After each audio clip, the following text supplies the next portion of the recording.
श्री स्वामी समर्थ. जय जय स्वामी समर्थ.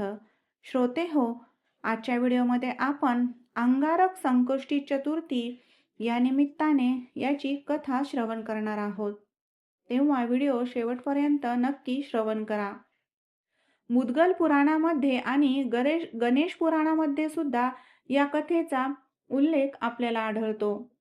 गणेश भक्त असलेले आणि वेदवेत्ते असलेले अग्निहोत्री ऋषी हे भरद्वाज अवंती नगरीमध्ये राहत होते. एके दिवशी ते क्षिप्रा नदीवरती स्नानासाठी गेले असता तेथे अप्सरा जलक्रीडा करत होत्या. त्यातील एका अप्सरेला पाहून भारद्वाजांचे तेज द्रवीभूत झाले आणि ते तेज पृथ्वी मातेने धारण केले. त्यानंतर पृथ्वी मातेला जो एक पुत्र झाला त्याचे नाव म्हणजे अंगारक. तो पुत्र हा अतिशय जास्वंदीच्या फुलासारखा लाल रंगाचा होता. तो पुत्र जेव्हा 7 वर्षांचा झाला तेव्हा पृथ्वी मातेने त्याला ऋषींच्या स्वाधीन केले.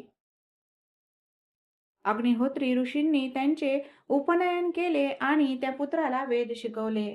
त्याचप्रमाणे गणेश मंत्र देऊन गणपती बाप्पांची उपासना करायला सांगितली. त्यानंतर तो मुलगा अरण्यामध्ये गेला आणि त्याने 1,000 वर्षे तप करून गणपती बाप्पांना प्रसन्न करून घेतले. गणेश प्रसन्न झाले व त्यांनी मुलाला दर्शन देऊन इष्टवर मागण्यास सांगितला. तेव्हा तो मुलगा म्हणाला की मला स्वर्गात राहून अमृत प्राशन करायचे आहे आणि माझे नाव हे तिन्ही लोकांमध्ये विख्यात व्हायला हवे. त्याचप्रमाणे आजच्या दिवशी जी चतुर्थी आहे ती सर्वांना कल्याणकारी व्हावी. यावर गणपती बाप्पांनी त्याला असा वर दिला की आज जी चतुर्थी आहे ती सर्वांना कल्याणकारी होईल. तुझं नाव भूमिपुत्र म्हणून भौम व अकारासारखा लाल किंवा अंगारक व शुभ करण्याची शक्ती असेल म्हणून मंगल असेही नाव प्रसिद्ध होईल. या चतुर्थीला अंगारकी चतुर्थी देखील म्हटले जाईल.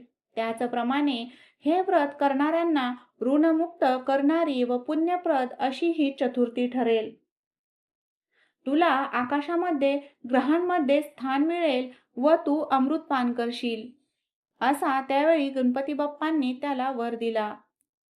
तो वार म्हणजे मंगळवार होता आणि गणेशाच्या या वरदानामुळेच अंगारकी चतुर्थीला अत्यंत महत्त्व प्राप्त झालं.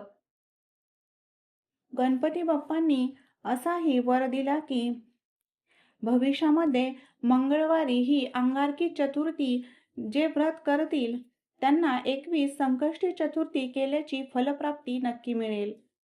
तुझ्या ह्या 1,000 वर्षांच्या तपश्चर्येचे पुण्य हे युगानुयुगे त्यांच्याही वाट्याला जाऊन त्यांची इच्छित मनोकामना पूर्ण होतील आणि ते साधक ऋणमुक्त होतील. ज्या गणेश भक्तांना प्रत्येक महिन्यात येणारी संकष्टी चतुर्थीचे व्रत करणे जमत नसेल अशा सर्व भक्तांनी अंगारकी चतुर्थी मात्र न विसरता न चुकता आवर्जून करावी. त्यामुळे त्यांना 21 संकष्टी चतुर्थी केल्याचे फल नक्कीच मिळेल. व्रताच्या दिवशी सकाळी उपोषण करावे, सायंकाळी पुन्हा स्नान करून चंद्रोदय झाल्यावर गणेशाची षोडशोपचारे पूजा करावी. पूजेनंतर आरती म्हणून मंत्रपुष्प वाहून गणपती बाप्पांना 21 मोदकाचा नैवेद्य दाखवावा. अशा प्रकारे अंगारकी चतुर्थीचे व्रत करावे. गणपती बाप्पांची कृपादृष्टी तुम्हा सर्वांवरती अखंड राहो ही सदिच्छा.